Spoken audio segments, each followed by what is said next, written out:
Afternoon, Kat. Nice to see you. Nice to catch up again. How are you? I'm good, thank you. How are you? Not too bad. Not too bad. I'm in my office in Vilindra Cancer Hospital, as you can see. Very nice. And good to see you at home as well. The Yes. new world of outpatient appointments via video link, isn't it? Indeed, yes. So good to catch up with you. And I think last time we saw each other face to face, and I think the focus was a bit sort of your sort of pain management. Mm-hmm. I think today the focus was going to be, I was going to talk a little bit about discussing future treatments as such, if that is okay with you. Yeah, sounds good. Do you mind, just for the purpose of the consultation, do you mind just quickly summarizing where things are at the moment? Would that be okay? Yeah, no, that's fine. So I'm Kat. I am 39. I had to think about that then. I'm 39 and I have stage 4 breast cancer. I was first diagnosed 9 years ago and had a whole lot of treatment then. And then 4 years ago, received my secondary diagnosis where the breast cancer has since spread to other parts of my body, like my lungs and my bones. I've now been having treatment, so palliative chemotherapy, now for 4 years, and I'm now on my 4th line chemotherapy agent. And yeah, it's sort of a bit of a ongoing profession or ongoing commitment, this chemotherapy now. So yeah, 4 years in, still on chemotherapy, and then we started meeting with regards to managing my symptoms, specifically pain, but actually that's branched out into other things, and that's been quite useful. And here we are today. When did we first meet? I think it was about 2 years ago, I want to say. Yeah, I think so. And it was specifically for the pain in my arm, wasn't it, at that point?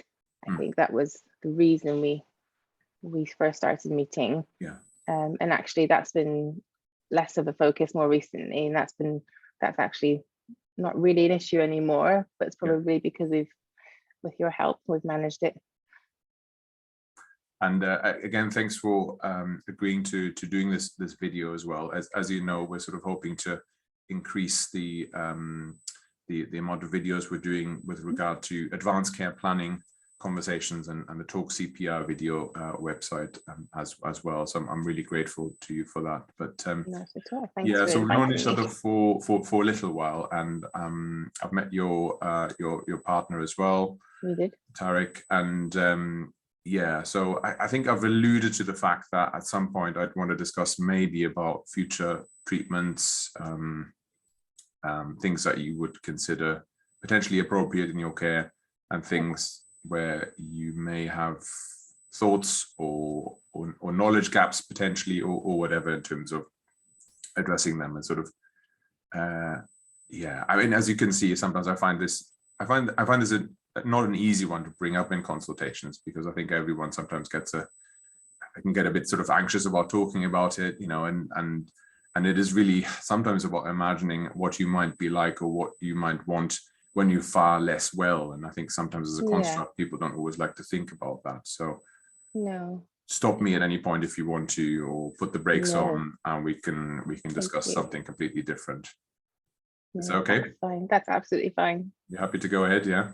Yes, of course. Okay, fine. I mean, I sometimes kind of approach it in a sort of treatment ladder approach, if you're sort of going up the ladder of intensity of treatments, for instance.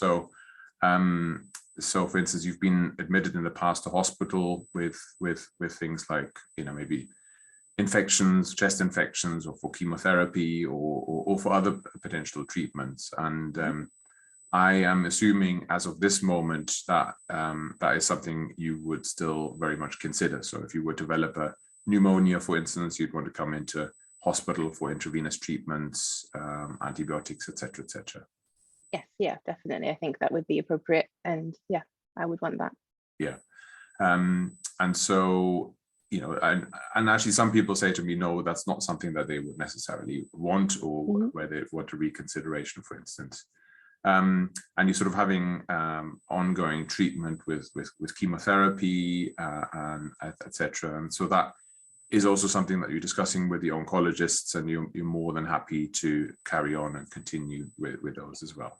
Yeah, at the moment it's providing me, it's a very tolerable regime, and it's providing me a pretty good and decent quality of life. So yeah, we're happy to carry on with that. Yeah. Okay. And then for treatments like blood transfusions, I'm assuming you're okay with those as well. Yeah, no, happy with those. Should it be required? Should you become anemic or something like that? Yeah, fine. Okay. And then, yeah, I mean, when we're sort of upscaling a little bit in terms of just other potential treatments. So, you know, if you were in a situation where you became really, really unwell, and you collapsed, for instance, and you know, it was a kind of an emergency situation as such, and your partner contacted the ambulance crew, for instance, what would you want the approach to be as such? So let's say, for instance, that there had been a situation where it's such a severe episode of whatever has happened, for instance, a severe sepsis or something like that, together with all the other problems that are occurring, that your heart and breathing stop.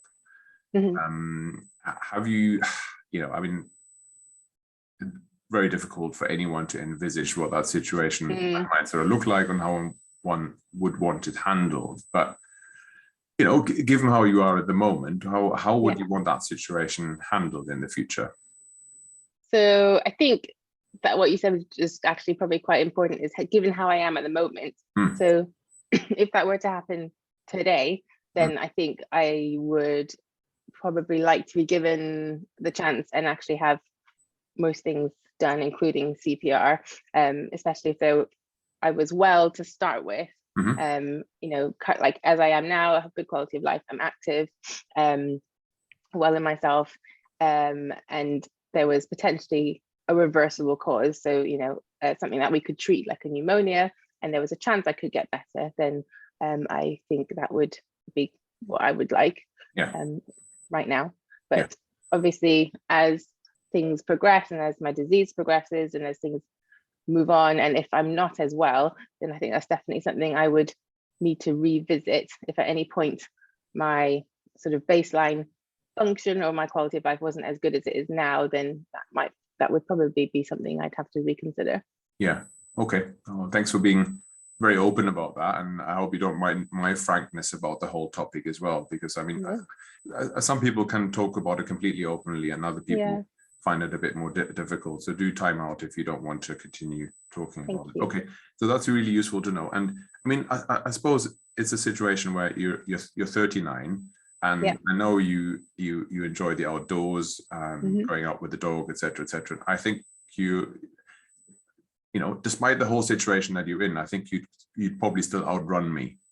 I beg to differ, but okay. in terms of your abilities and your sort of fitness levels and keeping up to date with things like that. So I suppose for me, the sort of thoughts are, if something sudden were to happen with you, so if you came to my outpatient clinic in Velindre and you suddenly collapsed and it was sort of a cardiac arrest situation, then I would get the arrest team, and we would basically make sure that if there was a shockable rhythm, for instance, we'd give you the shocks and take you through the sequences of CPR.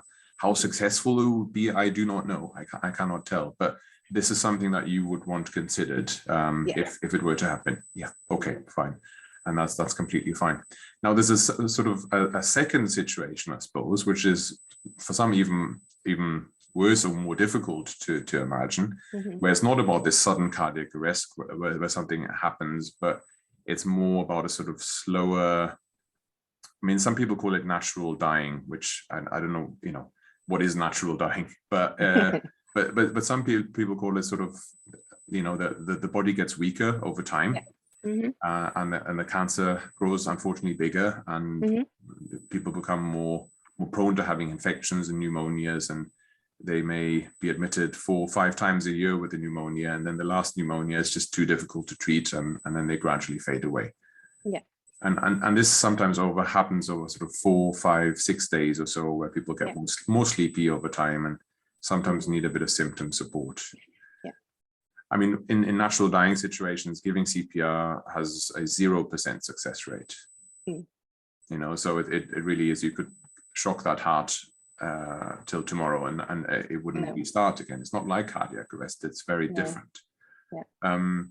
And so in those situations, just having your views on how one handles the situation, I suppose I can tell you as a clinician, it wouldn't work and I wouldn't do that to your body. You know, I would see that in a way as an assault, but we would do everything to make sure that you're as comfortable as possible. Yeah. But just to explore your views on that, where you stand. Yeah, completely agree. I mean, if it gets to a point where my body is just too weak and too frail to carry on, or it is in its natural dying process, whatever we're calling that, then yeah, 100% that would seem futile and almost undignified to be doing things like CPR if it's going to be completely fruitless. And actually, there is something to be said, I think, for a good death, you know, where you're peaceful and your symptoms are managed and it's not sort of tubes and everything coming out of you into your last moments. So yeah, no, I completely agree with you on that as well. Yeah. So I suppose we're sort of in a stage where we're sort of openly discussing these things and having these conversations about these topics, about these two different scenarios. And I wouldn't be writing a DNACPR form now. I mean, I suppose I could nearly write one now stating what we've just said, the different scenarios. So, and only it would only apply then in a natural dying scenario as such. But I'm probably not going to do that because I think that would confuse matters in some ways. But at some point, if you were very poorly or very frail in hospital or in hospice setting or at home, for instance, I think that will become necessary. And I think it's just something that I like to sort of discuss at an earlier time point. Definitely. I mean, how do you think your partner would take this? I mean, is there something that he's prepared for, the discussions that you've held before about talking about the end, I suppose? Yeah, I think he would in principle agree with everything we said. Undoubtedly it would be excuse me, it would be difficult conversation and he would find it he would find it difficult. But I think completely in agreement with me probably, and we both feel the same in that if it's hard, it's difficult. Well, we wouldn't want anything to interfere with a natural dying process if it's that near the end, and for it to be as peaceful and as possible, so that we can spend as much time together as possible. Yeah. Okay, that's a useful conversation to have, and I suppose if you could discuss it with him, that would be great. Equally, next time I see you, maybe face to face in our clinic, you can always bring him along if you want to, and we can have a few follow-on conversations from that one.